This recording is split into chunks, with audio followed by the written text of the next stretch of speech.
The story begins with a violent explosion on a cliff, and as the dust begins to settle, a man approaches, striking downward with a powerful blow. The other man laughs, impressed, asking how it is that his opponent is still able to move despite such a severe injury. Before he added an elaboration that his mental fortitude matches his title of the Phantom Swordsman. He admits that the sword technique his opponent created is impressive, but with a push backward, he adds that the Phantom Swordsman won't be able to use internal energy in his current state. He pushed the injured man with more power before he spoke once more. It is miraculous enough that he is still able to move, and there's no need to continue fighting, as he plans to end it and put his opponent to sleep. Imbuing a purple aura into his blade, the man draws it back and swings forward, sending multiple sword arc made of inner energy of attacks at the Phantom Swordsman. While his opponent is busy deflecting them, the man rushes in, delivering a powerful kick to his gut, causing the Phantom Swordsman to fall to the ground. The man then stabs downward toward his head, but the Phantom Swordsman rolls to the side to avoid it. He quickly counters, delivering a kick that knocks the man's sword from his grasp, sending it flying through the air. The Phantom Swordsman grabs his own blade and thrusts forward, but the man dodges, though the blade still grazes his cheek. The Phantom Swordsman follows up with a left hook to the man's face, knocking him to the ground. The man, now lying on the floor, insists that he won't let his opponent win. He imbues inner energy into his hands and releases an aura wave, despite being unarmed. To his surprise, he finds that the Phantom Swordsman is no longer there, leaving him to wonder where he has gone. As he looks up, horror spreads across his face, just in time to see the Phantom Swordsman descending from the air. In a single swift motion, the Phantom Swordsman cuts him down the middle. The scene shifts to another man, sighing in relief. He asks the Phantom Swordsman if he has killed the old demon head, to which the Phantom Swordsman confirms. With the old demon head gone, the bloodbath, the Shangxi massacre, will finally come to an end. The man refers to the mysterious group known as the Black Knight Palace, who had swept through numerous smaller sects and clans in the last 3 days. He reflects on how the world was able to witness the alliance of 2 rival factions, the Orthodox and Unorthodox, because of this incident. The Phantom Swordsman's true name is revealed to be Dako Hien, and the other man recalls a promise they made to duel after creating their own sword techniques. Sadly, he admits that he will not be able to fulfill it. When asked if that is what he's thinking about in his final moments, the man responds affirmatively, laughing. He has dedicated his entire life to the sword and has fought countless martial artists, witnessing many techniques. Yet, none have been as difficult to deal with as the Phantom Swordsman's. His devotion to the sword surpasses all others, and because of that, he asks the Phantom Swordsman to look after his disciple in Mount Hua Sect. Dako Hien, surprised, asks if the man has lost his mind, especially since the disciple belongs to the Mount Hua Sect. He is asking why the best swordsman of the unorthodox faction would look after a disciple of the orthodox faction. The dying man hands him a beaded circlet, the plum blossom spirit beads, a relic of Mount Hua, and asks him to give it to the sect leader. Dako Hien wonders if the man is truly out of his mind, but soon realizes that this is the earnest wish of a dying man. The man laughs, saying that they are only sword friends, but he has always been grateful. Dako Hien agrees, noting that he will spend the rest of his life at Mount Hua, thanks to his friend. Before he can finish his sentence, the man's body explodes, turning into red mist, leaving only chunks of his remains behind. Dako Hien is left stunned, wondering what just happened. He turns, only to see a purple light as an inner energy flies toward him. Gritting his teeth, Dako Hien tightens his grip on his blade and asks who is responsible for this, returning a swing to deflect the attack. However, the aura wave is too powerful and destroys his counterattack effortlessly. In genuine surprise, Dako Hien watches as his opponent begins preparing 2 black-purple concentration of inner energy, 1 in each hand. The ensuing blast can only be described as epitome of a destruction. When the smoke clears, Dako Hien, now missing an arm and severely injured, sits on his knees, questioning how someone could be so powerful. As he approaches his own final moments, he wonders if this is the Night Palace Master, though he quickly dismisses the idea, knowing that the old demon head is still dead and his corpse remains intact. It seemed that the mysterious figure was either a hidden disciple or, perhaps, the true Night Palace Master, much stronger than the imposter he had killed. Hien, gazing at his severed arm, murmurs an apology, regretful that he never had the chance to bring his long friend's body back home. It seems both of them will die on this cliff, but with determination, Heian slams his hand onto his knee, promising that, at the very least, he will keep his word.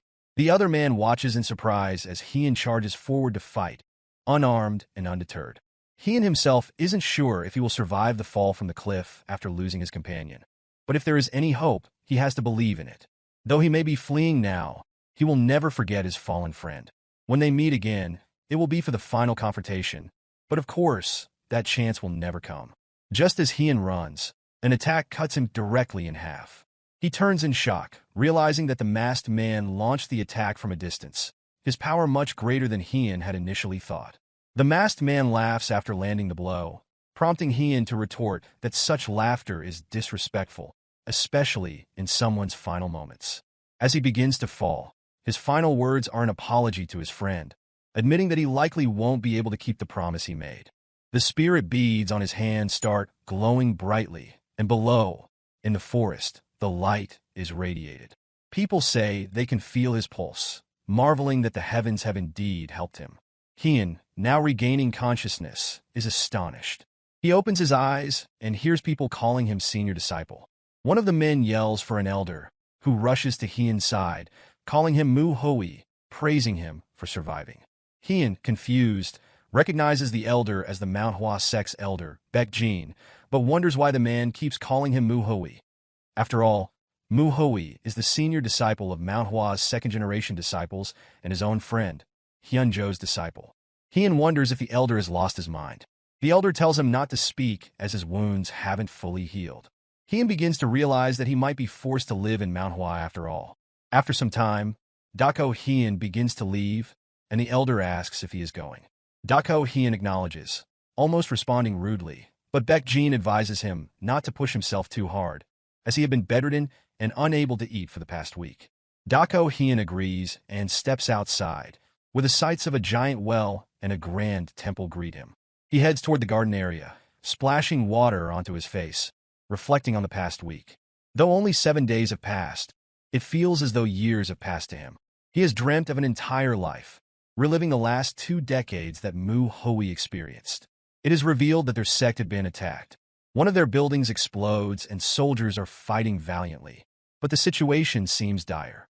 Standing among the chaos is none other than the Black Knight Palace Master, or at least, the imposter he had seen earlier. As Dako Heian learns Manhwa's life, he hears Hyunjo shouting at the masked man before charging in to confront him. Manhwa watches as a man raises a weapon to kill one of his fellow disciples, and without hesitation, he dashes forward to block the attack. However, he is struck across the chest, falling to the ground like a warrior from that attack. Dako Heian, seeing this, calls Manhwa a fool, asking why he would throw himself in harm's way when his body was so weak. The injury proves fatal, and Dako Heian realizes that the light from earlier must have come from the spirit beads. Now he wonders why it had to be him. Why Manhwa and not Hyunjo? Wondering whether that is fate. Sighing, Dako Heian acknowledges that, despite his reluctance, he cannot waste this second chance at life. He vows to find the masked man and exact his revenge, determined to become stronger than ever before. After all, he had nearly perished at the hands of the imposter, and if he hoped to defeat him, he would need to surpass his previous limits.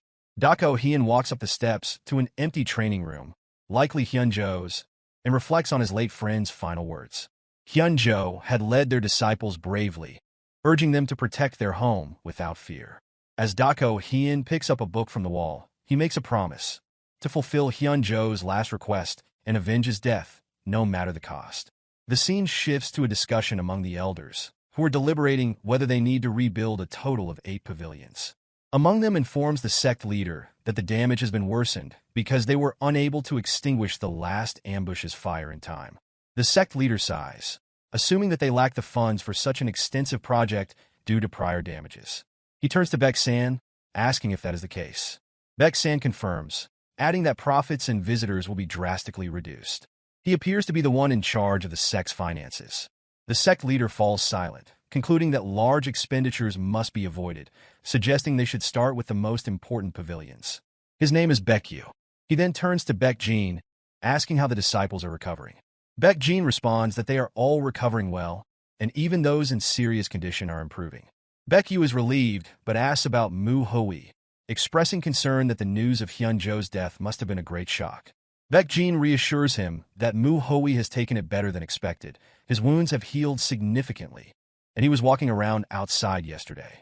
Baek San laughs, questioning if Mu Hui is truly feeling that much better. Baek Yu agrees that it's good if Mu Hui is taking it well, but advises Baek Jin to check on him occasionally, worried that Mu Hui might be pretending to be fine. He hopes that Mu Hui will be alright, as they all know what kind of person he is. Meanwhile, Dako Hien is inside the house, reading through martial arts manuals. As he reads, something catches his attention, triggering a memory of Hyunjo asking him about the disciples. Hyunjo had inquired what Dako Hien thought of them, to which Dako Hien had replied they were useless. Hyunjo agreed, noting that the sect seemed to be regressing. He found it ironic that they clung to the belief that the plum blossom sword technique, which represented variability and illusions, was perfection. Hyunjo was certain that Dako Hien understood the future consequences of a sect that failed to reflect and innovate. Dako Hien had pointed out that such stagnation could lead to their downfall. Hyunjo acknowledged the truth of this, but emphasized that change could not be forced. Dako Hien, however, had insisted that if he were in Hyunjo's position, he would try to push for change, asking if Hyunjo had any other ideas. As the plum blossoms began to fall around them, Hyunjo shared his thoughts. He believed that the only way forward was to show the disciples that the plum blossom sword technique was not the end, but rather a stepping stone to a higher realm. Dako Hien asked if this was why Hyunjo had made the promise to create their own sword techniques and duel in the future. Hyunjo explained that he had reached his current level by renovating various martial techniques, and he thought it might be possible for Dako Hien, given his title as the Phantom Swordsman and his standing as the best swordsman in his faction.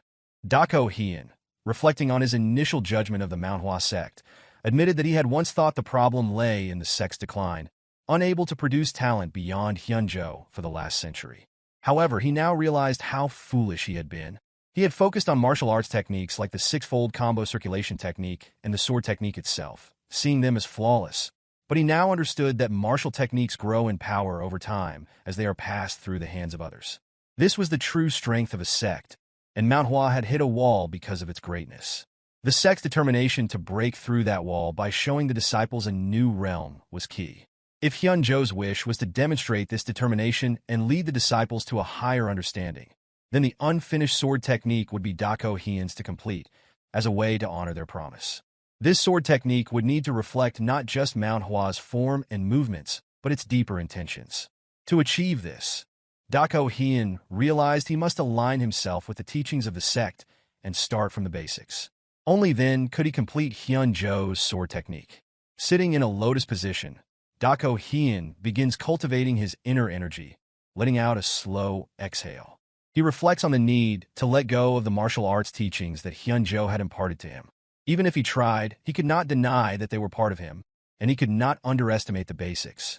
The autumn flower circulation technique, for instance, was stable and not inferior to the ghost arts. In his past life, Dako Hien had only sought efficiency and used unorthodox sword techniques. However, the techniques of the Mount Hua sect were different, and he might learn something entirely new from them. This marked the end of his life as the Phantom Swordsman. From now on, Dako Hien would fully embrace his new identity, Mu Hui. Some time later, a man is seen heading up the stairs toward Mu Hui's abode. He seems curious about something, calling out to Mu Hui, asking if he's inside. Mu Hui, looking noticeably tired, hears the voice and opens the door, surprising the man. He recognizes him as Mu Chiol, who explains that he came to check on Mu Hui, noting that it's been 3 days since he left the Harmony Medicine Palace, yet Mu Hui hasn't been attending the morning training sessions. Mu Hui, startled, asks if it's really been 3 days. Mu Chiol stands in silence, and Mu Hui reflects on the fact that he hadn't eaten properly for 7 days, which brings to mind his previous experience being trapped in the Blood Tempest Sect's inescapable net technique. He says he lost track of time then as well. With that, he suggests they head to the training hall. Mu Chiol agrees, though it's clear he's thinking about something else, commenting that Mu Hui seems different. Mu Hui, undeterred, thinks that a drink would be nice, heading toward the training area. As they approach, they hear a man yelling out skill names and demonstrating them to a group of disciples. Mu Hui watches as the disciples follow the instructor's commands, though they appear to be struggling. One disciple, Mu Ryan, is told to raise his arm higher. He complies, but Mu Hui observes that they're all performing terribly. Their feet move when they shouldn't, their balance is off, and they're unable to generate any real power in their strikes. Their posture is also completely wrong, and overall, they lack the basic skills. Mu Hui acknowledges that the instructor, Mu Jin, isn't bad and at least seems to know what he's doing. He's the only one who's doing his job correctly. Mu Hui reflects that Mu Jin is more like the senior disciple of the second generation, though he wonders why Mu Jin is the one leading the training rather than a senior disciple. It seems the previous owner of his body had a shy personality and lacked martial arts and leadership skills, but Mu Jin is different. He has the ability to lead, a calm demeanor, and has shown great potential since a young age. Mu Hui thinks it's natural that more disciples listen to Mu Jin. Talented individuals with the right skills should be given opportunities, and Mu Jin's personality makes him a more natural fit for the role of senior disciple, at least for now. Mu Jin finishes the training session, telling the disciples to leave, noting that they all seem particularly beaten today. As they exit, one of them asks Mu Hui if he's feeling all right. Mu Hui replies that he's fine, but another disciple notices that something feels different about him. Mu Jin then steps down, apologizing for not properly greeting Mu Hui earlier due to the training. Mu Hui tells him it's fine, acknowledging that it must be difficult to handle the responsibilities that should have been his. He then wonders if he's not going to come down the stairs, which might be seen as rude. Mu Jin, however, just expresses gratitude that Mu Hui is letting him take the lead. Mu Hui then declares that from now on, he'll be taking over the responsibilities. Mu Jin looks irritated, and one of the disciples asks if she heard correctly. The others seem unsure, but Mu Chiol thinks to himself, remarking that he's not just being sensitive. Something has definitely changed about Mu Hui. Mu Jin, frustrated, responds that he had given Mu Jin the task because he didn't have confidence that he could carry it out properly. Mu Hui, smiling knowingly, thinks that he had suspected this all along. He then assumes that Mu Jin's ultimate goal is to become the head disciple. It is explained that the head disciple's role is one that carries the potential to succeed the sect leader. With the loss of many first-generation disciples due to the Shangxi massacre, the remaining elders are busy with the reconstruction of the sect. It would be far more efficient to guide the second-generation disciples who represent the future of the sect rather than attempting to change the elders or first-generation disciples.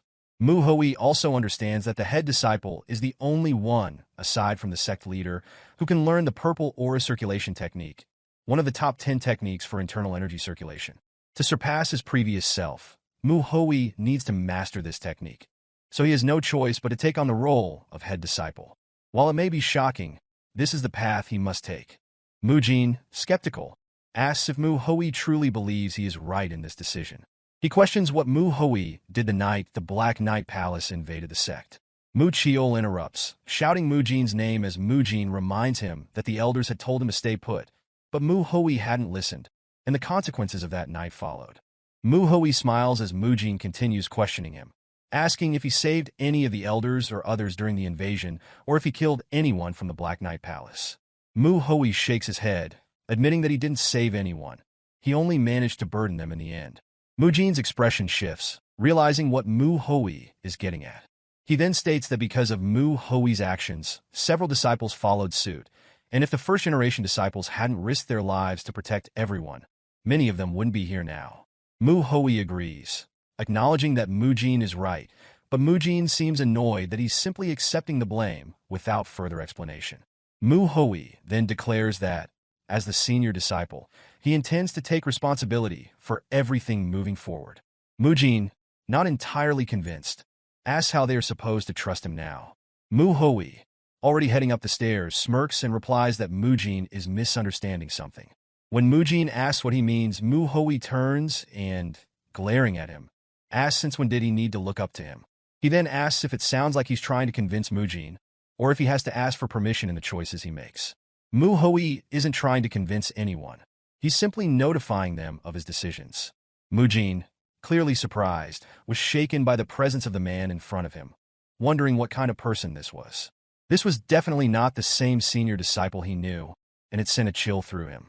Mu Hui, unfazed, tells him that he'll be taking over the morning training starting tomorrow. If Mu Jin has any complaints, he should come to see him after the training, but that he shouldn't get too upset about it. Mu Jin is still taken aback, muttering that Mu Hui seems like a completely different person. Mu Hui, still calm, says that people often change when they come back from the brink of death, and it's safe to assume that's what's happened to him. Meanwhile, the other disciples are gossiping about the change in Mu Hui.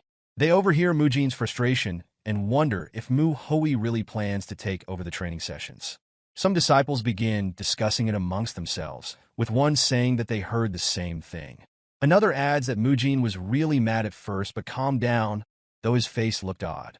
One disciple expresses concern, mentioning that while Mu Jin might be trying to back down out of kindness, he's still worried, especially knowing the senior disciple's skill level. That night, a group of disciples heads over to Mu Hui's house, knocking on the door. When Mu Hui answers, they ask if they can talk. He responds with curiosity, noting that if they want to talk away from the others, he's eager to hear what they have to say. He tightens his grip on his wooden sword, ready for whatever may come. One of the disciples is surprised to see Mu Hui holding the wooden sword, as it's so unlike him. Mu-san speaks up, saying that he'll get straight to the point. They want him to take back what he said, explaining that Mu Jin only backed off from the discussion because he wanted to help preserve Mu Hui's image. Mu Hui finds this interesting and asks if Mu Jin sent them. They respond that they came of their own volition. Mu Hui nods, still intrigued, but he makes it clear that they have no say in his decisions, and he'll pretend he didn't hear what they said. He suggests they leave.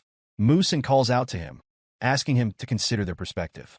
He tells Mu Hui that it isn't about disliking him. They just want to be taught by someone who is actually skilled. They point out that, right now, Mu Hui's skills are subpar, and this is him being greedy, nothing more. Mu Hui sighs, acknowledging that Mount Hua's hierarchy seems to have degraded. He understands their doubt about his skills, so he'll prove himself to them. He tells them to grab their swords. The disciples ask if he's serious, to which Mu Hui replies that he is. He knows how they feel, but if they want to see his skills, they'll have to face him. Mu-san pulls out his blade, declaring that he asked for this, and charges in, warning Mu Hui not to regret it. Mu Hui immediately disarms him, slapping his hand, and then striking him in the chest with the hilt of his wooden sword. The force causes Mu-san to fall to his knees, coughing. Mu Hui glares at the others, and Mu Ho tries to join in, but Mu Hui smacks him in the head with the sword, causing him to fall as well. Mu-san, still confused, tells Mu Hui that he lost, and Mu Hui agrees, adding that now it's time for them to learn a lesson. Mu Ho's leg twitches as Mu Hui asks if they're satisfied with the lesson. The disciples confirm, and Mu Hui reminds them of what he said would happen if anyone tried to gang up on him. They would beat them as well. They acknowledge that, and Mu Hui asks if they still think he's weaker than Mu Jin. They quickly respond that he's much stronger than him, and when he presses them, they admit that Mu Hui is definitely stronger than the other disciples as well. Mu Hui looked at the disciples, noticing that they seemed to have learned their lesson. He decided to forget about what had happened, acknowledging that everyone made mistakes. With morning training approaching, he told them to go get some rest. They thanked him for his mercy and left, with Mu Ho being carried away. Mu Hui watched them leave and then called out, asking someone how long they planned to stay hidden. He told them to come out, and it was none other than Mu Chiol, who seemed surprised and asked how Mu Hui knew he was there. Mu Hui found it amusing that Mu Chiol had tried to hide, given how large he was, and asked him what he wanted. Mu Chiol explained that he had just seen Mu San and Mu Ho head in this direction. Mu Hui was curious and asked who they were, to which Mu Chiol replied that he had followed them just in case, not expecting Mu Hui to win against them. He added that he didn't think he could defeat them. Mu Chiol then asked if Mu Hui had been hiding his true skills all this time. Mu Hui reflected on his observations of the second-generation disciples, noting two types: those who kept their distance while still respecting him, and those who secretly looked down on him. Mu Chiol didn't belong to either group, as he had often helped Mu Hui, despite his blunt and indifferent personality. Mu Hui thought it had to be because Mu Chiol was worried about him. When he was younger, Mu Hui hadn't understood this, but now he realized that Mu Chiol's actions were driven by concern. Mu Chiol had been worried that Mu Hui might be gravely injured by Mu San and Mu Ho, which was why he had followed them to ensure he would be all right. Mu Hui decided to make an excuse and said that he wasn't hiding his skills, but had simply reached a new realm of understanding. Mu Chiol, seemingly convinced, asked what he meant. Mu Hui replied that he would explain it during the morning training and suggested Mu Chiol return for now, since it was still a bit early. Mu Chiol agreed and watched Mu Hui head back into his house. As Mu Chiol walked away, he thought about what Mu Hui had said, realizing that the move Mu Hui had used was the six-fold combo sword technique, a beginner-level technique. However, it had been executed in a way he had never seen before, with such beauty and precision that it made him wonder what Mu Hui had truly learned. Mu Chiol, who had always believed Mu Hui was weak, found himself amazed at how much Mu Hui had changed. For the first time, he felt a genuine excitement about morning training. Mu Hui, reflecting on the excuse he had made up on the spot, wondered how he was going to explain himself further. Meanwhile, Mu Ryan asked Mu San and Mu Ho if they really had gotten beaten so easily. They both affirmed, noting that Mu Hui wasn't the same senior disciple they once knew. He had become a different person. Mu San advised caution, explaining that they couldn't act rashly. Mu Ho, still in disbelief, hoped that Mu Hui wouldn't turn against them. Mu Ryan dismissed their concerns, saying they were just talking nonsense, and suggested they prepare for morning training. Mu San, carrying Mu Ho once again, reminded them that they would likely face the consequences if they disrespected the senior disciple. As they walked by, Mu Jin, curious about their condition, asked Mu Ryan if something had happened since they both looked terrible and were limping. Mu Ryan downplayed it, saying it was just about Mu Hui leading the morning training. After a brief explanation, Mu Jin expressed that he understood, but he would have to scold them later. Mu Ryan was puzzled, asking why, and Mu Jin explained that, while he understood that the senior disciple was standing up for himself, it wouldn't be beneficial to act behind his back. He was ashamed of their actions. Mu Ryan, surprised that Mu Jin wasn't taking it well, explained that they were just worried about him. Mu Jin, however, assured him that he understood their concern and would handle it himself. He told them not to worry about it. As they approached the training grounds, Mu Jin's thoughts wandered. He couldn't understand how someone could change so much overnight. He speculated that Mu Hui had been hiding his skills, but it was still hard to believe that he could have injured Mu San and Mu Ho. Perhaps Mu Chiol had helped him, but Mu Jin knew that the truth would soon be revealed. He would be able to tell if Mu Hui was bluffing or not by how he led the training. Mu Hui, now in front of the disciples, began the morning session. He observed that they were all weak and explained that while there were many reasons someone could be strong, there was only one reason for weakness: a lack of the basics. Therefore, starting from that moment, they would focus exclusively on the six-fold combo sword technique during their morning training. The disciples were all taken aback as Mu Hui spoke, assuring them that he knew they were eager to quickly move past the basics and advance to higher-level techniques. Before he could continue, Mu Ryan interrupted, questioning what was wrong with that. Mu Hui, stunned by the interruption, couldn't believe it, and even Mu Chiol and Mu Jin turned around in confusion. Mu Ryan persisted, asking what the problem was with wanting to learn faster, and took it upon himself to suggest that if the others couldn't manage, he would. Mu San, realizing how foolish this was, shook his head. Mu Ryan laughed, dismissing the sect's renown as a joke, calling it a mess. Mu Hui responded, stating that if Mu Ryan had any complaints, he should come up and address him himself. One of the female disciples was surprised, and so was Mu Jin, who began to wonder what the hell Mu Ryan was thinking as he made his way toward Mu Hui. Mu Ryan smirked, explaining that he understood Mu Hui's point, but he wasn't sure if it was a good idea to leave the training in his hands, especially if mastering the six-fold combo sword technique was as important as Mu Hui had claimed. Mu Hui cut him off, unimpressed, pointing out that Mu Ryan's martial arts were lacking. However, since no one else was willing to step up, he would be the one to prove himself. He asked if that was what Mu Ryan was trying to get at. Mu Ryan was silent for a moment before Mu Hui added that he hadn't expected everyone to accept him from the start. He then ordered the disciples to pay attention. From now on, he would not take a single step and would use only the six-fold combo sword technique to block Mu Ryan's attacks. If Mu Ryan's wooden sword touched him, or if he took a step back, Mu Ryan would win. And if Mu Ryan succeeded, Mu Hui would take back his statement about teaching the six-fold combo sword technique and leading the morning training. He locked eyes with Mu Jin as he spoke. Mu Ryan laughed, mocking Mu Hui's confidence, asking if Mu Hui thought his victory over Mu San meant something. Mu Hui didn't respond directly, instead saying that he wasn't sure what Mu Ryan meant, though it did seem like Mu San and Mu Ho had sustained some serious injuries. Mu Ryan jokingly added that Mu Hui shouldn't hate him too much if he ended up losing in front of all the disciples. Mu Hui, serious, replied that he hoped Mu Ryan wouldn't cross that line. With that, Mu Ryan charged, aiming to strike. Mu Hui raised his sword, easily blocking the first attack. Mu Ryan followed with a swift attack from the side, which Mu Hui blocked in turn. Mu Ryan then attempted a feint, but it was no more successful. Every move Mu Ryan made was swiftly blocked by Mu Hui, leaving the other disciples in stunned silence. As Mu Ryan became more desperate, he began thrusting forward rapidly, trying to land a hit. One of the female disciples recognized the movement as the concentrated wind sword, a technique known for its speed. Mu Chiol explained that it was the technique Mu Ryan excelled at, and he had even become faster since the last time Mu Chiol saw him use it. Despite the rapid flurry of strikes, Mu Hui blocked every single one with ease. Mu Ryan was clearly frustrated, and Mu Hui commented that he needed to use more strength in his shoulders when facing him, as he was stronger than the other second-generation disciples. However, Mu Hui also implied that Mu Ryan's skills were still lacking. Mu Ryan, feeling the pressure, began to worry about how to proceed, as he could feel everyone's eyes on him. The disciples murmured among themselves, impressed by Mu Hui's performance. They couldn't believe how much stronger he was than they had initially thought. They noted that his feet had not moved an inch, and his balance was impeccable, making it seem like he had become a different person. Mu Jin, struggling to make sense of what was happening, was in disbelief, unable to comprehend what he was witnessing.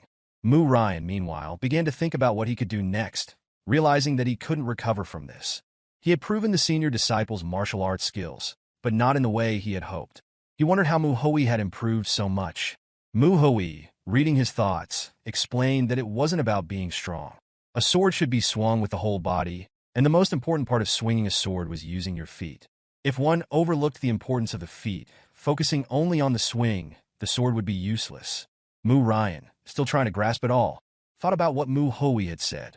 He was beginning to realize that Mu Hui was right, but Mu Hui, sensing his hesitation, pressed on. He said that Mu Ryan probably didn't fully understand, but deep down Mu Ryan was starting to get it. Mu Hui then raised his sword into the air, preparing to demonstrate what it truly meant to swing a sword with the entire body. Mu Ryan, confused, protested, but before he could say anything, Mu Hui moved with lightning speed and smacked him with the sword. On the ground, Mu Jin could hardly believe what had just happened, witnessing the senior disciple had easily subdued Mu Ryan. Mu Hui turned to Mu San and Mu Ho, telling them to come forward and bring Mu Ryan to the Harmony Medicine Palace. They nodded and began running, taking Mu Ryan away. Mu Hui looked around at the disciples, asking what they were doing. He told them that they needed to raise their swords. If they didn't, he would take it as a complaint about his method, and they could come up and voice their objections at any time. Seeing that no one had any complaints, they all got into their stances. Mu Hui, pleased, declared that it was time to officially begin the morning training. As he did, he noticed that Mu Ryan's blood was still on his face. The morning training session spent on Mu Hui instructing the disciples. The scene then shifted to a flashback where Hien asked Hyunjo about his disciple, Mu Hui. Hien was perplexed, calling Mu Hui the worst of them all and questioning if he possessed any hidden talent that Hien had failed to see. He wondered why Hyunjo had chosen Mu Hui as his disciple. Hyunjo, acknowledging that Mu Hui was indeed an ordinary kid, explained that he had never seen him give up on anything in his life. Hien then asked if Hyunjo had chosen Mu Hui purely because of his determination. Hyunjo agreed, but added that the talented disciples had reached enlightenment on their own. However, to create a martial master out of an ordinary person was the duty of a mentor in the essence of martial arts. The flashback ended, and Mu Hui reflected on Hyunjo's words. He admitted that, ideally, he would have picked out only the most talented disciples to train. However, he was no longer the Phantom Swordsman. He was the senior disciple, responsible for leading the second-generation disciples of the Mount Hua Sect. He realized that, to fulfill his duty, he had to stick with them until the very end. Mu Hui noted that though he had never properly taught the disciples before, he found that having disciples was far more annoying than he had anticipated. He sighed, joking that if they met again after his death, they would have to buy him a really good drink. Mu Hui glanced at Mu Jin, asking if he was already tired, urging him to put more strength into his movements. As Mu Hui trained the others, his mind wandered to one of his disciples, wondering how he was doing. He knew he had always focused on bettering himself and never teaching others. He couldn't help but wonder if his disciple was even eating properly, but at least he was confident that his disciple wasn't losing any fights. It would be nice to see him again someday.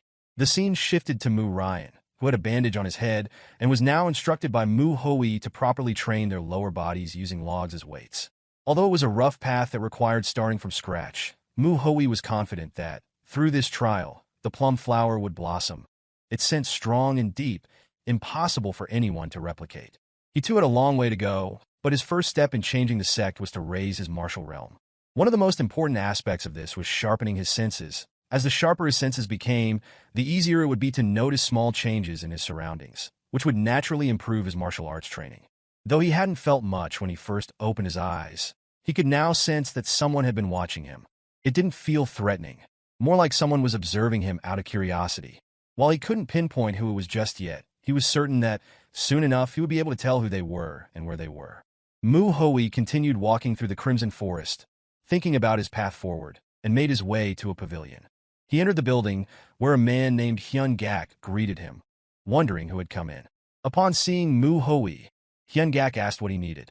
Mu Hoi respectfully greeted Hyun Gak and explained that he had hoped to study the secret techniques. Hyun Gak found this curious, but warned him that his injuries couldn't have fully healed, so he shouldn't overexert himself. Mu Hoi agreed, acknowledging his caution.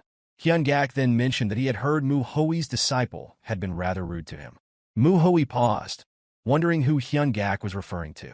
After thinking for a moment, Mu Hoi recalled that he had beaten 3 different people recently, but it didn't matter who it was. Hyun Gak apologized, saying it seemed like Mu-san had done something to deserve the beating. He also added that, in his time, Mu-san would have faced even harsher consequences, and he was sorry he hadn't taught him better. Mu Hoi reassured Hyun Gak, saying it wasn't a big deal.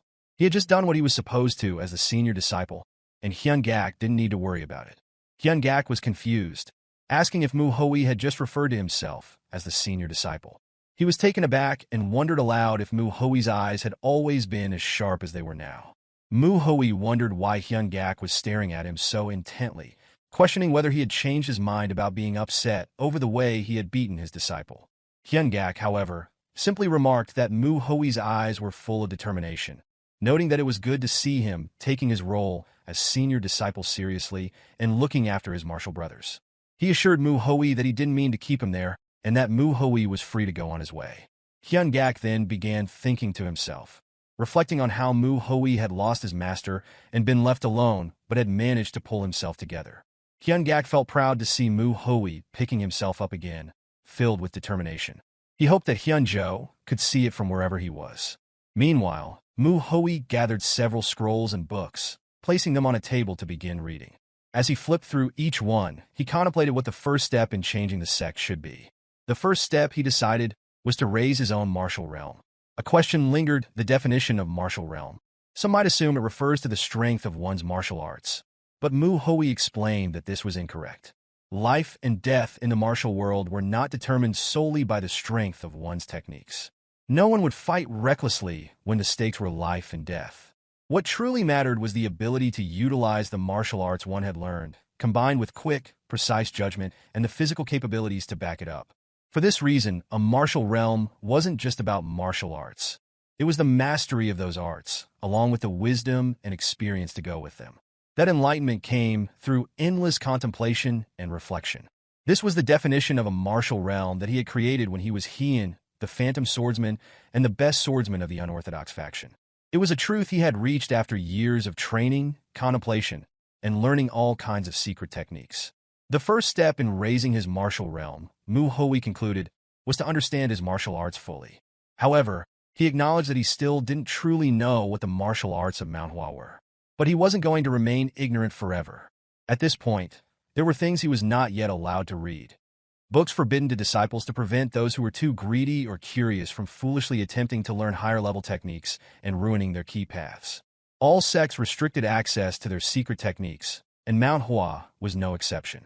Hyun Jo had once said that Mount Hua was more lenient compared to others, but still, it was a renowned sect with a systematic approach to martial arts, and their techniques were not difficult to understand. Mu Hoi had already learned the basics, starting with the six-fold combo sword technique, the most fundamental technique. After that, he had mastered 3 more techniques: the concentrated wind sword, the falling plum blossom sword, and the thousand-cent sword. Once one learned these 3 techniques, they would gain access to the plum blossom sword secrets, which were essential for becoming the best martial artist in Mount Hua's sect. Only by mastering the plum blossom sword techniques could one use the sect's signature sword techniques: the 7 deadly plum blossom sword, the 3-edged plum blossom sword, and the lucid plum blossom sword. These skills were the foundation of Mount Hua's reputation as one of the 3 most renowned swordsmanship sections. It was said that the best swordsman of Mount Hua had mastered more than one of the 3 plum blossom swords. Manhwa reflected that the 6-fold combo sword technique was the root, the 3 techniques that followed were the trunk, and the sword's secrets after that were the branches. Finally, the 3 plum blossom swords were the flowers. A martial artist who delved deep into the sword techniques of Mount Hua became part of the plum blossom tree, representing the mastery and strength of the sect. At his current level, Manhwa had only reached the trunk. While he was eager to study the branches and beyond, he needed to acquire the plum blossom sword to do so. This sword was given only to those who had proven their martial mastery, and it was a symbol of the sect's highest honor. Manhwa knew he needed to obtain it as soon as possible. Just then, he heard someone approaching. Baekyu, the sect leader, asked if Manhwa truly wished to learn the plum blossom sword secrets. Manhwa immediately greeted Baekyu, who had come to check on him, as it had been a while since anyone had been in the room so late. Baekyu asked if he was allowed to sit with him. Manhwa, politely allowed, realized that the candles had been lit for him, presumably by Hyungak. Baekyu, noting Manhwa's focus, asked if he had really read all the materials before him. Manhwa confirmed that he had. Baekyu, now aware that Manhwa had been leading the 2nd-generation disciples in the morning training, mentioned that he had heard Manhwa was focusing on the 6-fold combo sword technique again. Manhwa looked at Baekyu and confirmed that everything he had said was correct. Baekyu, still curious, asked why Manhwa had chosen the 6-fold combo sword technique specifically. Manhwa, sensing Baekyu's probing, wondered what exactly he was trying to get at.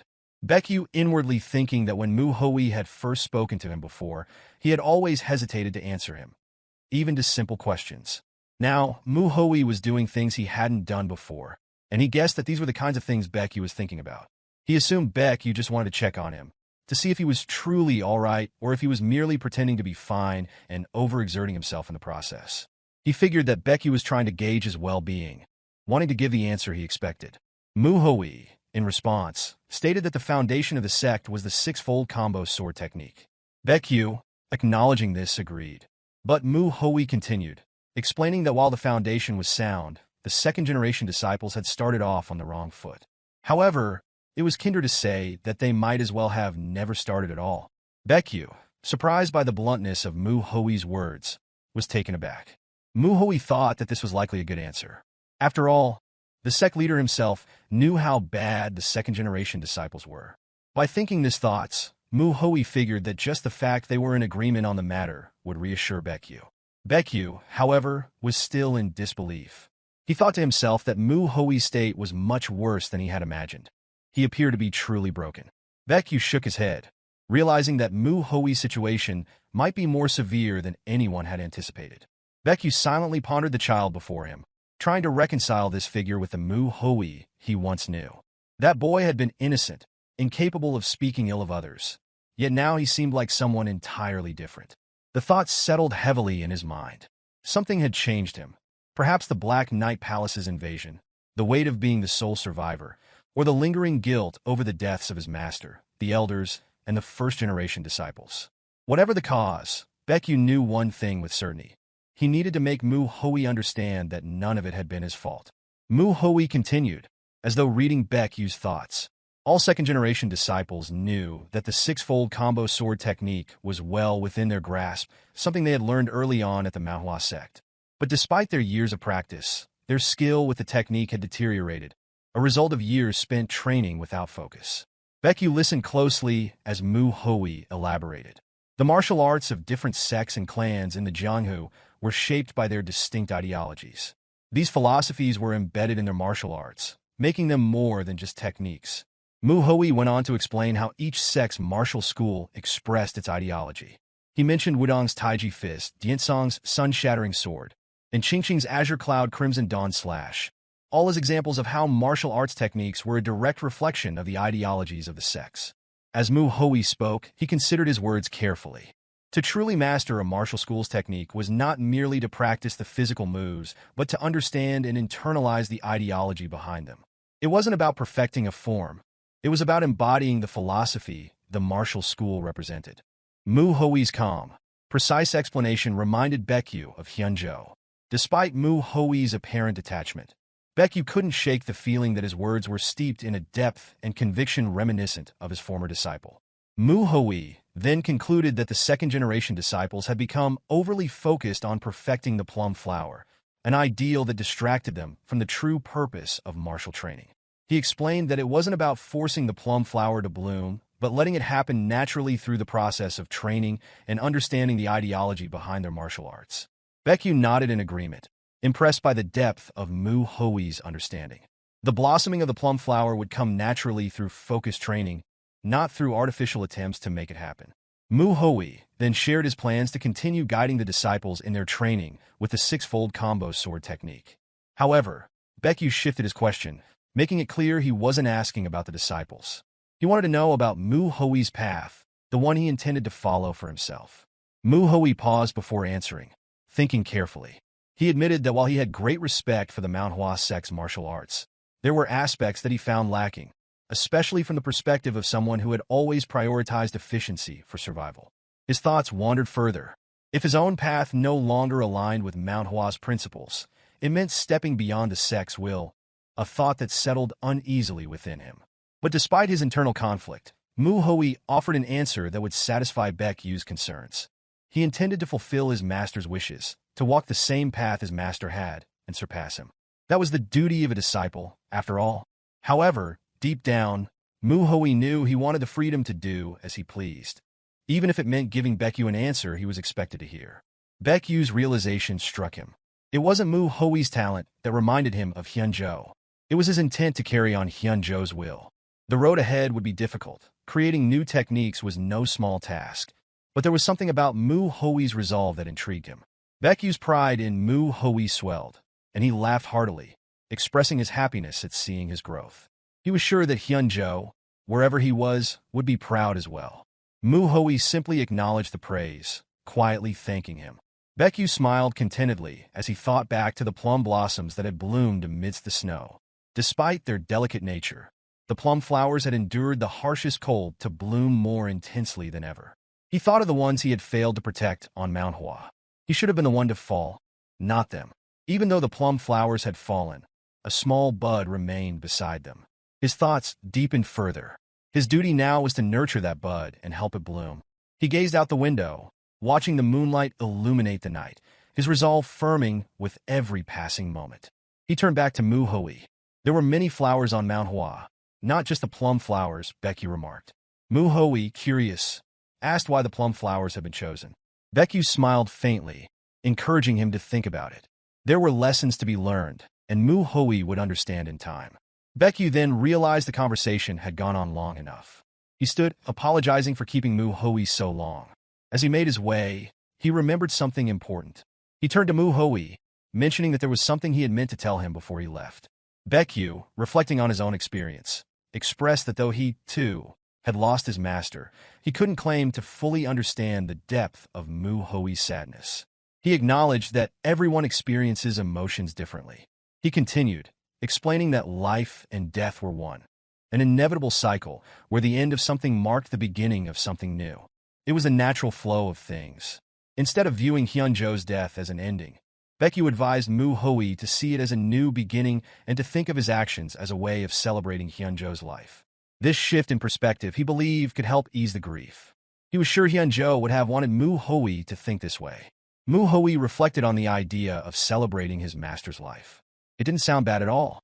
He thanked Baekyu for his wisdom, genuinely appreciating the advice. The wisdom reminded Mu Hui of a past memory with his senior when he was Dako Hien. The senior had once commented on his fragility and how he had been young and impetuous then. Hien had been blunt in his response, asking if the senior wanted to die. He had called Hien arrogant and rash, but had added that those very qualities were perfect for training the body. The senior had then proposed a new way to train, something Heian hadn't forgotten. Now Mu Hui was using that very training method. Tying 3 massive logs together, he lifted them using his legs, holding onto a tree branch as he lifted his leg high to train his lower body. The less trained the body, the more effective this method was. Mu Hui thought back to the eccentric old man, the Iron Mountain Fist King. The training method was certainly a brute force approach, but it worked.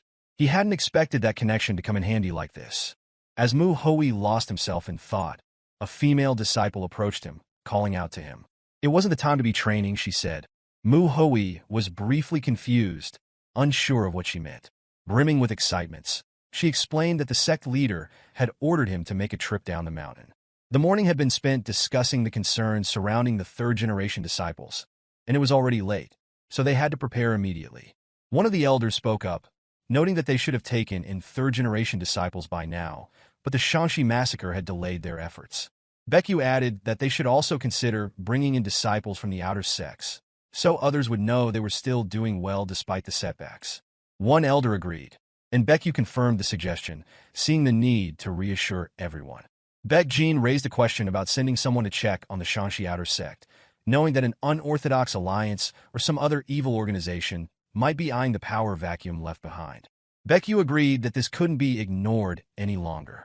He considered how martial halls set up outside the main sect would attract new disciples eager to learn Mount Hua's martial arts. The massacre had weakened their forces, and the Shanxi outer sect had taken the hardest hit.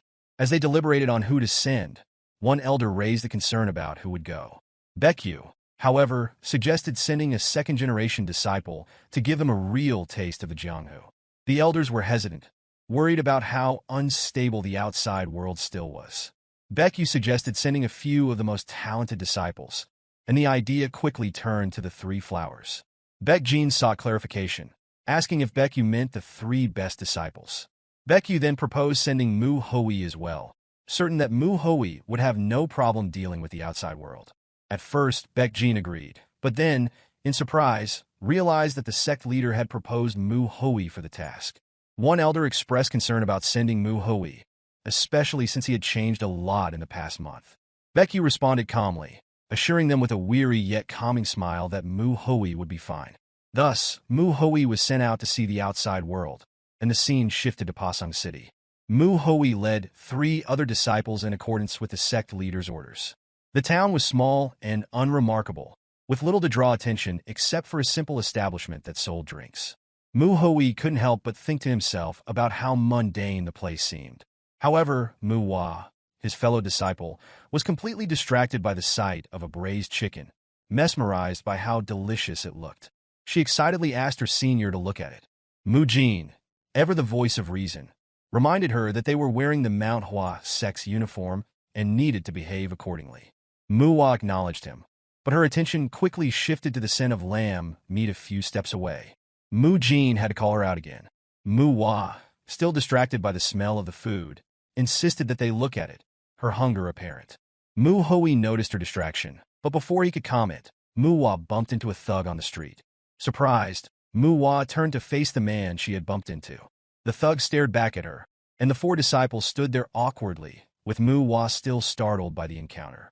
Mu Jin immediately urged her to apologize, but before he could finish his words, Mu Hui raised a hand to stop him. The thug, sizing them up, asked if they were second-generation disciples of the Mount Hua sect. He remarked that it must have been their first time in the Jianghu and wondered if Mount Hua sect didn't know how to ask for forgiveness. Mu Hua, still confused, wondered aloud about the thug's words. He went on to say that she should be the one to apologize as she had bumped into him first. The thugs pressed the issue, making it clear they believed Mu Hua was at fault. Mu Hui, assessing the situation, realized the thugs must be from some criminal organization, given their appearance. He thought that they had likely taken advantage of the power vacuum left by the Shanxi outer sect. Despite the setback from the massacre, Mu Hui felt that Mount Hua was not so weak as to allow lowlifes like them to push them around.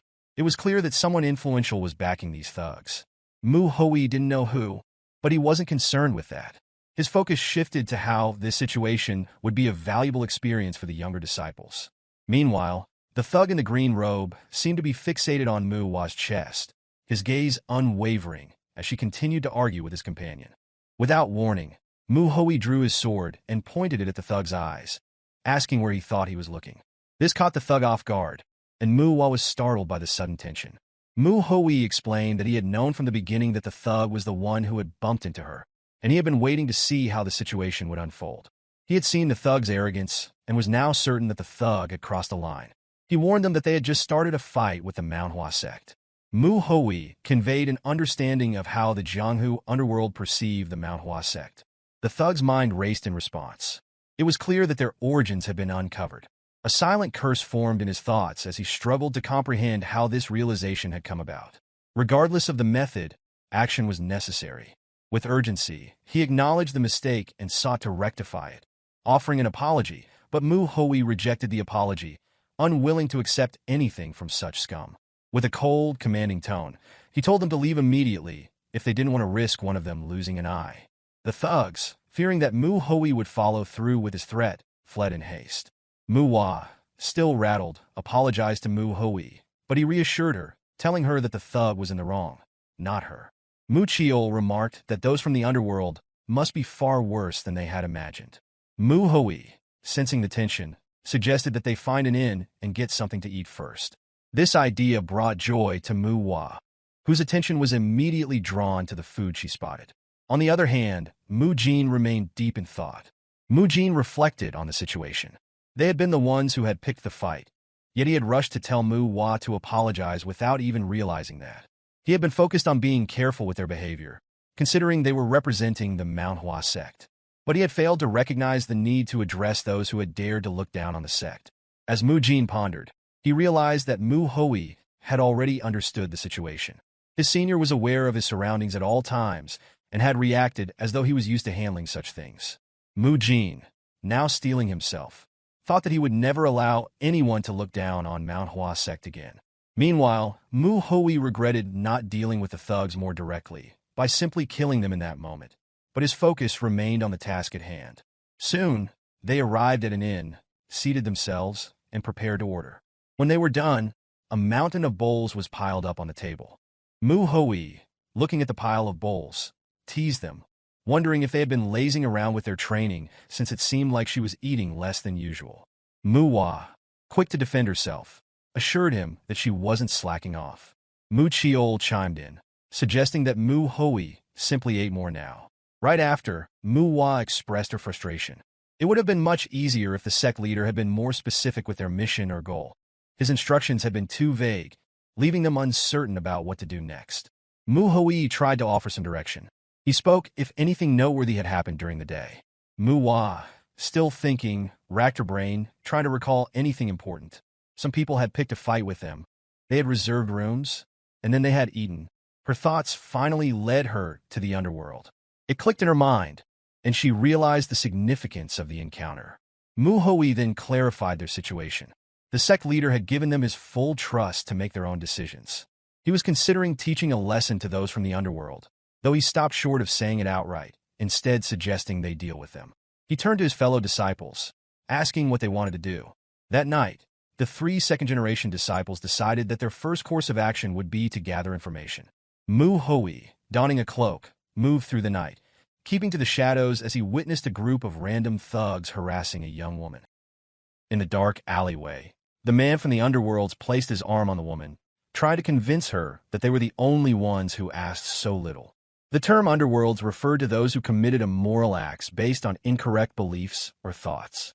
While the word might evoke images of demonic forces, like the Black Knight Palace, there was a distinct difference between the underworlds and the various martial artists within the unorthodox, including the demonic forces. The woman trembled in fear as a bald man spoke to her, trying to exclaim something. He mentioned that the calculations were off and pointed out that the interest rate had recently increased, but they had overlooked it. The woman was confused, and the bald man explained that it was only right to collect the money at once. However, since the mistake was his, he suggested that instead of money, she pay with something else.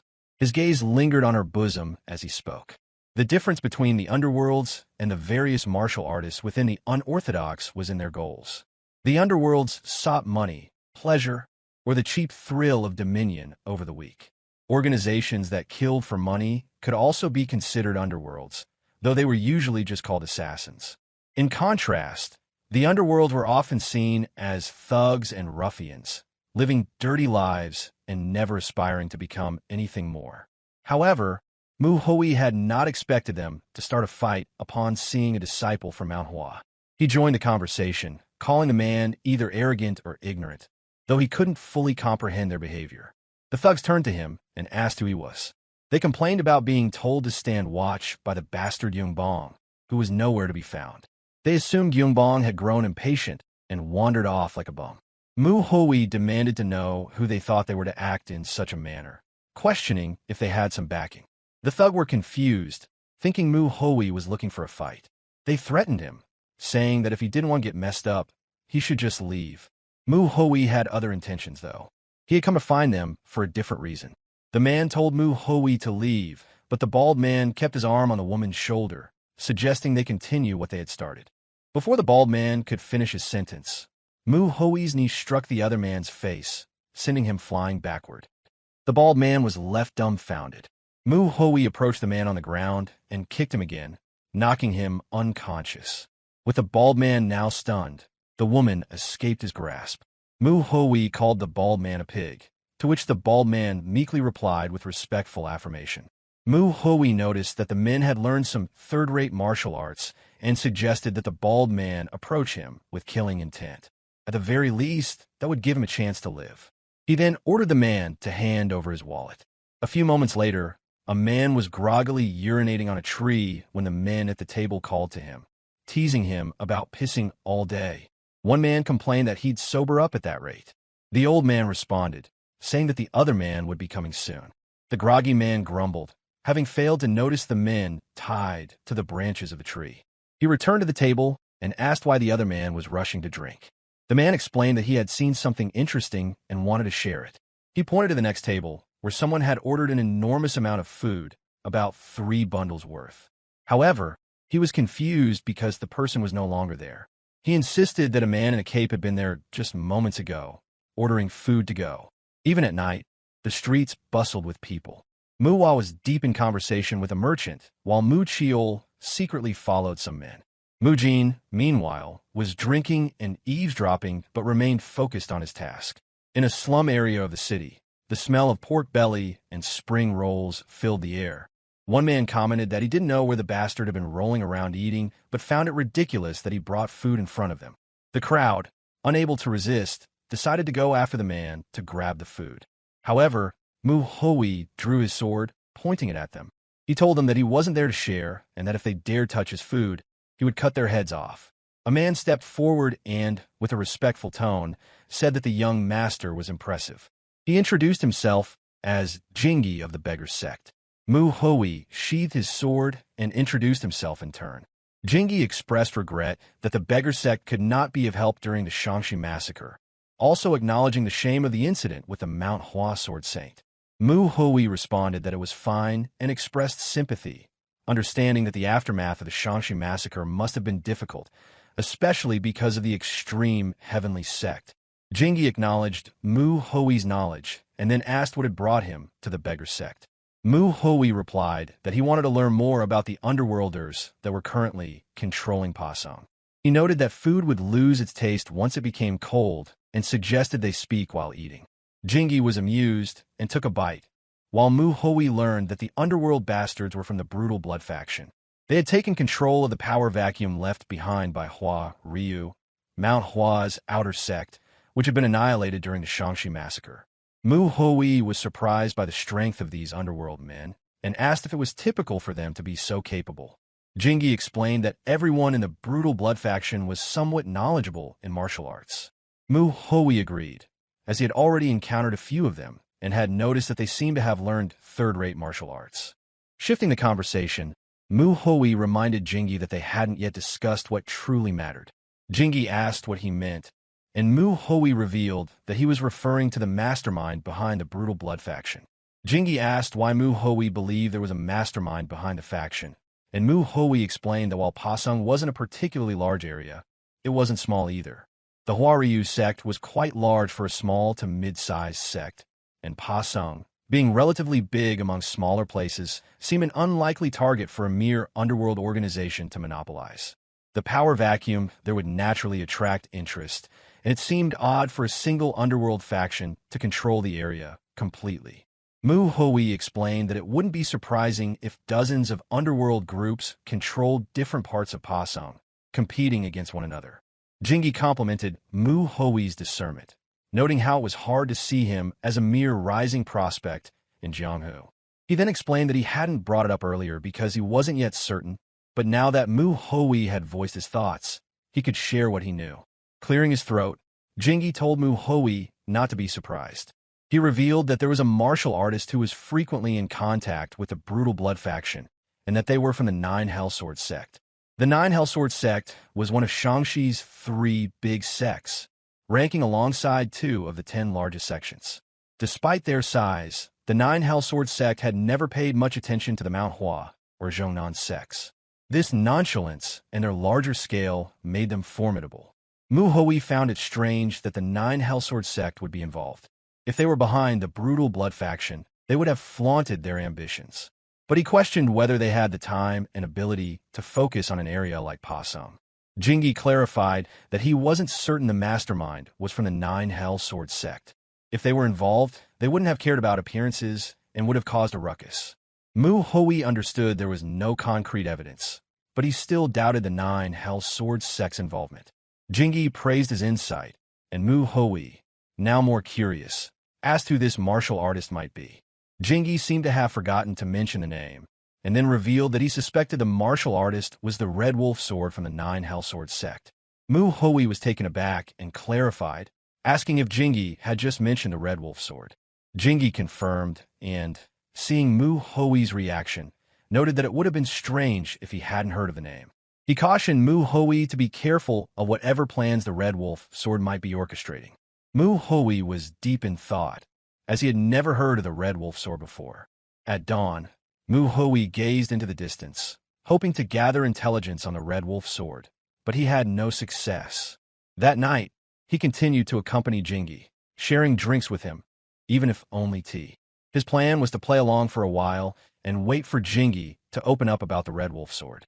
He intended to drink just enough to coax information from him, but he hadn't accounted for one important detail, which was the drink tasted so good. Jingi noticed Mu Hui's enjoyment and remarked that it seemed to be to his liking. Mu Hui agreed, saying it had been so long since he'd tasted something so fine. Jingi seemed puzzled, as he thought this was Mu Hui's first time in Jianghu. Mu Hui kept drinking, though the beggars knocked themselves out too soon, leaving him unable to drink as much as he wanted. He didn't get the information he sought, but it was fine, since he already had some assumptions about the situation. Even so, he still wondered what choices the underworld men would make. With some time left, Mu Hui decided to enjoy the leftover wine. As night fell, Mu Chiol seemed bothered by a smell, and Mu Hua had an idea that it was alcohol. Mu Hui then spoke up, asking the 3 disciples what they had learned. Mu Hua spotted bottles hidden beneath Mu Hui's bed and couldn't help but ask if he had been sitting there drinking while they were out gathering information. Mu Hui responded that he had not been drinking. Mu Hua pressed further, and Mu Hui stood his ground, insisting that he wouldn't repeat himself. He told them to share what they had learned. Mu Jin spoke first, reporting that the underworlders had taken over the power vacuum left by Mount Hua's outer sect and now controlled Pasong. Mu Hua added that the underworld men were a group of evil bastards, dining and dashing, stealing from civilians, and resorting to violence when the people didn't cooperate. It was apparently common for them to beat someone to death. Mu Chiol then spoke up, informing Mu Hui that the biggest problem with these men was that they had learned martial arts. While it was only third-rate martial arts, it was still dangerous when used against civilians who hadn't studied martial arts themselves. Mu Hui praised them for their quick work, considering the little time they had to gather information. Now, it was his turn to share what he had learned. He was certain that the 3 disciples had already cross-checked their findings, but he reaffirmed that the information was true. However, there was something they should be skeptical about, which is how the men had learned martial arts. Mu Hui explained that it wasn't that hard to learn third-rate martial arts, and books on such techniques were easy to obtain. But these men were the type to never touch a book unless it was to burn it. He doubted that all of them had learned martial arts from a book. It seemed unlikely, and someone must have helped them. Mu Hui had looked into who might have assisted them, but although he found out who it was, he couldn't uncover the reason behind it. Mujin asked who it was, and Mu Hui fell silent for a moment before revealing that it was the Red Wolf sword from the Nine Hellsword Sect. Hearing this, the three disciples were shocked. Mujin was surprised to learn that it wasn't just a group of lowly criminals they were dealing with. Mu Hui, thinking of ambushing the underworlders and wiping them out, asked what they thought of that plan. The three were once again surprised. Mujin wondered if Mu Hui was serious, considering the men were tied to the Nine Hellsword Sect. Mu Chiol spoke up, saying he had no idea why the Nine Hellsword Sect would work with a criminal group, but he didn't think it was something they should decide on their own. He suggested that it would be best to report to the elders before making any decisions. Mujin silently cheered for Mu Chiol as he shared the same opinion. Mu Hui simply questioning the suggestion. Manhwa expressed agreement with Mu Chiol's stance, adding that they needed to stand up against the injustice. Mu Hui was amused, while Mujin was internally disagreed. To Mujin, the situation in Mount Hua was already overwhelming, recovering from the Shanxi massacre. If they clashed with a large sect like the Nine Hellsword Sect, it could spell disaster for them. Mujin wanted to avoid that at all costs. Finally, Mujin spoke, expressing his concerns that it would be too dangerous. He explained that while it would be fine if they were just dealing with the underworlders, if the Nine Hellsword Sect was indeed behind them, they might be starting a war. Mu Hui assured him that he was jumping to conclusions, but he understood Mujin's concerns. He reassured him that such a conflict wouldn't happen. Mujin asked how Mu Hui could be so certain, and Mu Hui explained that the Nine Hellsword Sect didn't operate like that. He mentioned that the Nine Hellsword Sect was a tyrannical organization, and if they wanted to eliminate a group, they wouldn't go behind the scenes. They would simply start a fight. Mu Hui also pointed out that with Mount Hua's current situation, the Nine Hellsword Sect could invade and wipe them out at any time if they wanted. However, Mu Hui believed that the Nine Hellsword Sect wouldn't have the time or resources to deal with such matters right now. Mujin was still confused, but Mu Hui concluded that the underworlds were not truly connected to the Nine Hellsword Sect. Even if they were, he didn't believe the Nine Hellsword Sect would initiate a war with Mount Hua. Once Mu Hui had finished explaining, he told them that they would be leaving. Mujin panicked and asked where Mu Hui had gotten this information from, and if it was trustworthy. Mu Hui simply with a word of affirmation and revealed that he had gotten the information from the Beggar Sect. Mujin was dumbfounded. The Beggar Sect, for what he knew, was an orthodox organization composed of beggars. Any beggar in Murim could be considered a part of the sect, and in terms of numbers, no organization in Murim could match them. The Beggar Sect used their numerical advantage to gather intelligence, earning money and food by trading information. One should never underestimate them, just because they were beggars, because they had learned martial arts and followed their own morals and ethics. Therefore, any information from this organization was definitely trustworthy. Before they departed, Mu Hui told Mujin not to worry too much. He admitted that he had expressed an intention to kill them, but that didn't mean he wouldn't first try to be peaceful. Mujin convinced himself that he had been overthinking things. He decided to stop worrying since his senior disciple had assured him that things would be worked out. He willed himself to calm down. Mu Hui instructed them to get ready, as they had already arrived. Mujin had no idea what Mu Hui would say to the underworlders, but he knew it would be obvious if he seemed too anxious. He didn't want to be a burden. To his surprise, Mu Hui kicked the door, shattering it. He then questioned aloud where the piece had gone. The underworld men wondered when they saw the gate broken down and demanded to know who the intruders were. Mu Hui casually stated that it was nice to see them all gathered there. He told the men to relay a message to the Red Wolf Sword and their leader, demanding that they show up and kneel in apology. If they did, Mu Hui announced that he would spare their lives. As he spoke, he unsheathed his sword, signaling that things were about to escalate. The men stood there, confused, until one underworld member recognized the symbol. Realization dawned on them, and they understood that the intruders were from Mount Hua. Mujin scowled and informed his senior disciple that he didn't think this was a peaceful method. Mu Hui asked what they meant and told them to remember that breaking down the gates was a common approach when ambushing another sect or clan in the Jianghu. Just then, someone from inside the building stormed out, demanding to know what the ruckus was about. A man reported to his leader that the intruders might be from the Manhua sect. The leader stopped in his tracks, eyeing the group carefully. He thought to himself that they were just a bunch of kids, only 4 of them, and wondered if these kids were really so confident just because they came from Mount Hua. He finally spoke, asking them if they wanted to die for ambushing them so late at night. The leader decided to let it go for now because they had an important guest. He told the intruders to leave if they didn't want to die. Mu Hui responded that it was actually they who would die and advised the man to watch his tone, as Mu Hui didn't like how he spoke. The man was dumbfounded, wondering if this kid was out of his mind. He warned that while he might not know who they were involved with, he saw the kid clearly didn't value his life. The leader told his men to show these newbies how terrifying Jianghu could be, but ordered them not to kill the intruders. The men drew their swords, but the 4 kids from Mount Hua remained calm. Muhua noticed something that made her expression turn grim. She saw 2 corpses at the back, a man and a woman, both covered in blood. Her anger surged as she moved toward them. The 3 men were surprised by her sudden action. Muhua knelt by the bodies to check them over. The man had died with his eyes wide open, and the woman was gravely injured. Mu Chiol and Mu Jin rushed to her side, yelling for her to be careful with the men in front of her. They raised their swords at her, but Mu Hua, now enraged, swiftly attacked using the bamboo leaf hand technique. The men were thrown back, groaning in pain as they crashed to the ground. Mu Jin and Mu Chiol positioned themselves to cover her back. Mu Jin scolded her for acting on her own, but Mu Hua was determined. She announced that the bodies weren't in a good state and needed to be taken to a physician immediately.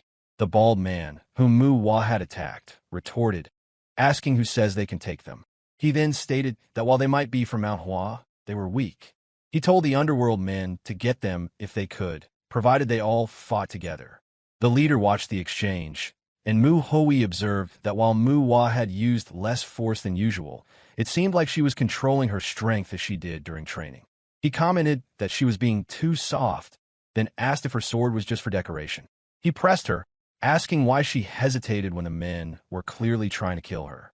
He urged her to stab them without further hesitation. The leader, watching Mu Hui remain unfazed as his fellow disciple rushed to help Mu Hua, concluded that this kid must be confident in his skills. He decided not to confront Mu Hui directly, but instructed his men to take care of the others and deal with the kid later with numbers. Mu Hui observed this, confused about the leader's behavior. He wondered why the man was running toward the other underworld men instead of dealing with him directly. But it wasn't necessarily a bad thing. Mu Hui realized that this was the situation he had been hoping for. The 3 disciples were inexperienced in the Jianghu, having only recently joined the underworlds, so they weren't fully aware of what they were up against. Mu Jin, however, was surprised when dirt was suddenly thrown into his face. A kick to the stomach followed, and Mu Hui knew that these men often threw dirt and even spat at their opponents. He was sure the 3 disciples are taken aback by having to fight enemies who were doing whatever it took to try and kill them. It was different from the incident with the Black Knight Palace when the first-generation disciples had been there to protect them. Now, they would die if they didn't take their opponents down themselves. Mu Jin was on the ground when a sword was swung above him. He did his best to block it with his own sword. Mu Hui knew that these 3 needed to learn that in the Jianghu, life and death weren't determined solely by martial prowess. The training they had received up in the mountains, where they merely took turns attacking each other, was far from the reality of what they now faced.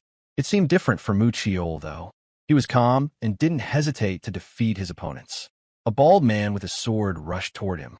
Dropping the man he was holding, the bald man swung his sword, but Mu Chiol grabbed his hand to stop it. With a powerful punch, the bald man fell unconscious. Mu Chiol's eyes were determined, like a beast in battle. When the leader saw this, he rushed back to Mu Hui. He noticed him and remarked that he was wrong. It seemed that the leader thought he could take down the weaker ones first, then team up with the others to deal with the stronger ones. Before the leader could do anything, however, he was buried waist-deep, upside down on the ground. The men saw their leader down and panicked, unsure of what to do, especially now that their opponents seemed far stronger. A long-haired man suddenly appeared and said they could simply pick one of them to fight. He announced that anyone who could kill a Mount Hua disciple would be given the leader's position. He told the men to stop being dramatic and finish their job. The disciples recognized this man as the Red Wolf Sword, and Mu Hui couldn't help but express that he had been wondering when this man would finally show himself. The Red Wolf Sword seemed amused that they knew him. He said it was an honor for a young disciple of the Mount Hua Sect to recognize him. But Mu Hui replied that he had only just learned of him the day before. He insulted the man, saying he didn't care to learn the names of weaklings. The Red Wolf Sword scoffed, stating that a Mount Hua disciple should follow orthodox ways. Yet here was this kid, speaking like a demonic martial artist. He warned Mu Hui that if he wanted to continue this path, the Red Wolf Sword would make him regret it. The Red Wolf Sword dropped his cup and jumped down from the building, unsheathing his weapon as he prepared for battle. He told Mu Hui that he would need to give it his all. Mu Hui simply replied that he wasn't sure if that was necessary and challenged the Red Wolf Sword, asking if he was strong enough to handle it. In an instant, Mu Hui passed by the Red Wolf Sword, and the man covered his ear, stunned by how quickly Mu Hui moved. Before he could react, Mu Hui smacked him on the head, sending him face first to the ground. The Red Wolf Sword used the scabbard of his sword to help himself up, then performed a maneuver and landed on his feet. He was surprised by the kid's speed. He realized that he hadn't just missed the movements. On top of that, he hadn't even seen Mu Hui's feet move. The Red Wolf Sword watched him closely, now wondering why Mu Hui wasn't using his sword. The Red Wolf Sword refused to believe that a young kid like this could be at a higher level than him. He thought there had to be something more to Mu Hui, but still, there was no special reason why he wasn't killing the old man. He simply wanted to see his swordsmanship against another martial artist. It had been a month since Mu Hui had respawned in his new body, and he hadn't missed a single day of training. His research into combining Mount Hua's martial arts with his techniques was continued. However, he couldn't prove the results of his work yet, as the disciples weren't strong enough to see the difference, and neither the elders nor the first-generation disciples had time for him. That was why the Red Wolf Sword was valuable to Mu Hui. The Red Wolf Sword attacked again, but Mu Hui simply stepped aside to avoid the strike. Then, with open palms, he used the bamboo leaf hand technique. The Red Wolf Sword flew backward, but Mu Hui wasn't done. He struck the old man with his sword, sending him reeling. The Red Wolf Sword was dumbfounded. He wondered if Mu Hui had read his movements. After all, for a kid to be at the level where he could follow someone's steps with such subtlety, it had to be due to a huge difference in their levels. The Red Wolf Sword refused to believe it, but after a brief moment, he acknowledged that the kid wasn't just a talented young prospect. He apologized for underestimating him and decided to go all out. He rushed toward Mu Hui with renewed resolve. Mu Hui noticed something approaching, as if a large golden mystic beast charged toward him. The three young disciples turned, worried for their senior disciple, looked on with concern as they prepared for what was to come. Mu Hui gripped his sword and slashed at the beast using the falling plum blossom sword technique. The beast vanished into thin air.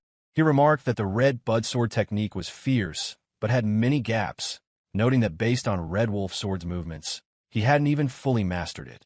Red Wolf Sword was surprised that Mu Hui knew about the red bud sword technique. He asked how Mu Hui had learned of it, but before he could get an answer, Mu Hui charged forward. Red Wolf Sword barely saw him coming and was momentarily confused, thinking he had blocked the attack. He initially considered that it might be an illusionary sword attack, but then he doubted that, although perhaps it was the rapid sword technique. In the blink of an eye, Mu Hui's slash passed through him. He didn't even have time to realize it before his blood began dripping onto the ground. Everyone was stunned. Not only had blood spilled, but Red Wolf Sword's long hair was cut, leaving only bangs on his left side. The attack also had cuts on his cheek and ear.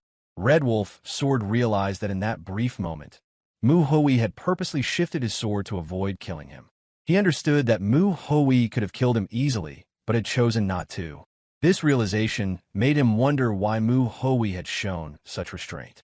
He thought back to how Mu Hui had stayed behind him, never using his sword to strike directly. It was as though Mu Hui was going easy on him, and he couldn't understand why.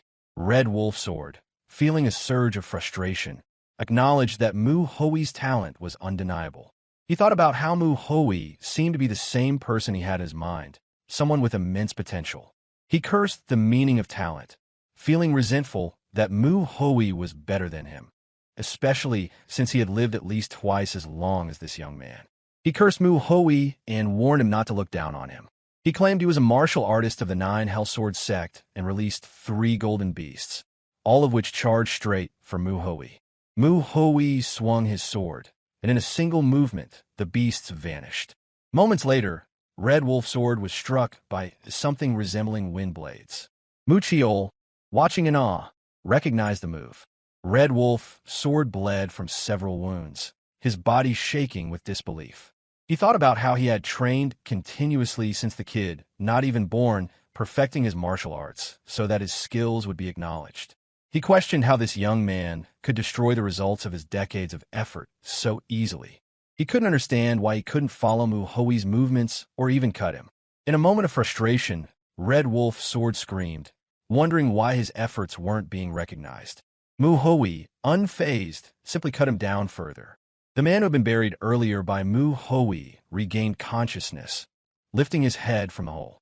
He coughed and spit out dirt, complaining about the pain in his head. He remembered brandishing his sword just before everything went black, then heard Red Wolf Sword's frustrated cries about his efforts being unacknowledged. Glancing behind him, he was shocked to see Red Wolf Sword stood, right at the moment Mu Hui struck him.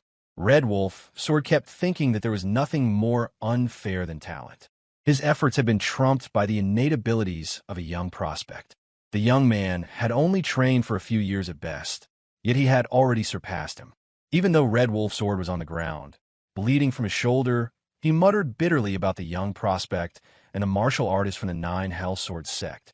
He chuckled, acknowledging that it must be nice for Mu Hui to have the talent to surpass him. Mu Hui was confused by the man's words, but didn't waste time pondering them. Red Wolf Sword continued, saying that he had seen many talented and young martial artists and could tell that Mu Hui had grown used to being praised by those around him. He added that it must be nice to cut him down and gain honor from it. Red Wolf Sword warned Mu Hui to enjoy it while he could, because once the Nine Hell Sword Sect confirmed his death, it would only be a matter of time before he met the same fate. No matter how talented Mu Hui was, he could never stand against the Nine Hell Sword Sect. Mu Hui commented dryly that for someone about to die, Red Wolf Sword sure had a lot to say. He kicked Red Wolf Sword, knocking him onto his back, then noted how the man had spoken with a tone of inferiority. As Mu Hui looked closely, he noticed something. Letters were inscribed on Red Wolf Sword's chest. Mu Hui realized that Red Wolf Sword was part of the Otherworld unit of the Nine Hell Sword Sect. In the Nine Hell Sword Sect, one could identify which unit a person belonged to by the letters on their chest. The Otherworld unit, the Hell unit, and the Despair unit were considered the three axes that supported the sect, though that term was only used by outsiders who didn't fully understand the internal structure. Mu Hui knew that the Otherworld unit had not earned any merits and had been completely pushed aside in the competition for succession. The true power lay within the Hell and Despair units, which were at war with the brutal dragon faction. Mu Hui found it strange. He wondered why the Nine Hell Sword Sect, which was at war with the hidden dragon faction, suddenly had its eyes on the south of Shangxi. After thinking for a moment, he figured out the mission of the Otherworld unit in this war, which their task was to protect the headquarters and provide rear support. However, the Otherworld unit, hungry for merits, had pretended to fulfill their duties on the outside while actually being involved in their dealing to line their pocket. Red Wolf Sword asked how Mu Hui knew this, but Mu Hui simply replied that he knew Red Wolf Sword assumed the Otherworld unit would step in for him if he died. Unfortunately for him, the Otherworld unit would do nothing but hide his death at all costs. Mu Hui told him that instead of supporting the war, Red Wolf Sword had been up to something else entirely. He pointed out that this situation provided the perfect opportunity for the Hell unit and the Despair unit to strike the Otherworld unit down. Even if the Otherworld unit came for revenge at Mount Hua, Mu Hui asked Red Wolf Sword if he thought he would be scared of them. Mu Hui continued, stating that even the Hell and Despair units wouldn't be enough to face him, let alone the Otherworld unit. It was him who had faced the Nine Hell Sword Sect alone. Red Wolf Sword's eyes widened, realizing that his fate was sealed. The leader, who had been watching this, decided to bury his head back in the ground, trying to convince himself that he hadn't seen anything. But someone grabbed him. Mu Hui pulled him out and asked why he was still lying down. He ordered the leader to deal with the situation immediately. The leader, nervously, replied with a single word of affirmation. Several books were scattered on a desk. Mu Hui browsed through them, noticing entries detailing protection taxes, gambling den income, and lists of people who had borrowed money, along with the amounts they owed. He observed how well the leader had kept track of the financial flow. The underworld men sat on the floor, while Mu Chiol stayed at the back, guarding them. Mu Hui asked if this was all the leader had, and the leader confirmed. Mu Hui then told them that the money they had taken and extorted from others would be returned to its rightful owners. Additionally, they would shut down the gambling den, and the underworld men had to finish the job by the end of the day. He asked if there were any complaints. The leader expressed that completing all of this would be difficult. Mu Hui looked unimpressed, and the leader decided not to argue further. Mu Hui clarified that his decision not to kill them wasn't out of mercy. He described the men as trash who didn't deserve to die, but if they did, there would be no one left for the victims to direct their anger toward. He told them not to think they could atone for their actions through death, as their sins were heavier than death itself. It was only right for them to live and atone for the rest of their lives. He asked if they understood, and they bowed their head in affirmation. Mu Hui instructed the faction leader to stay, while the others should start moving.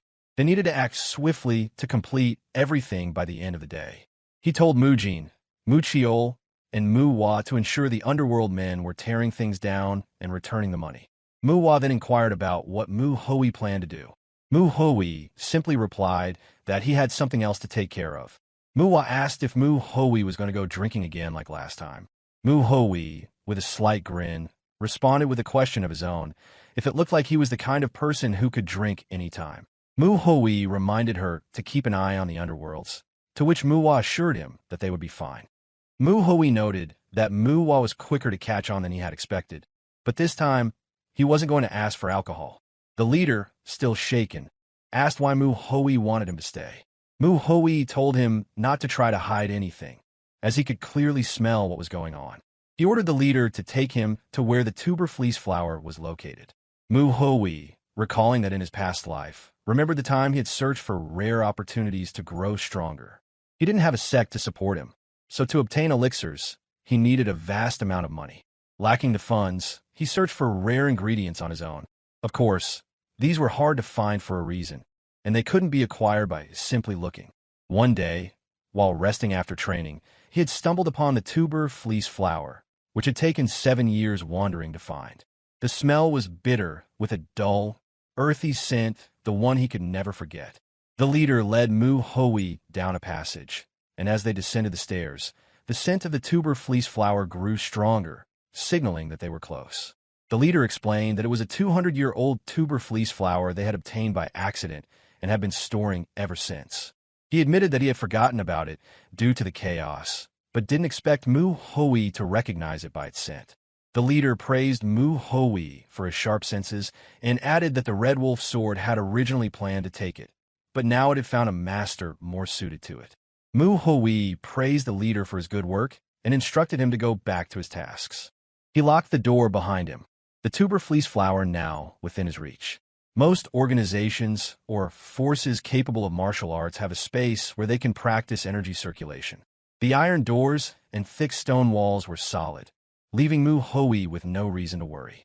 In his past life, he had consumed a 300-year-old tuber fleece flower. While a 200-year-old one wouldn't be as potent, it was still incredibly valuable. When he opened the box to enjoy it, he was taken aback.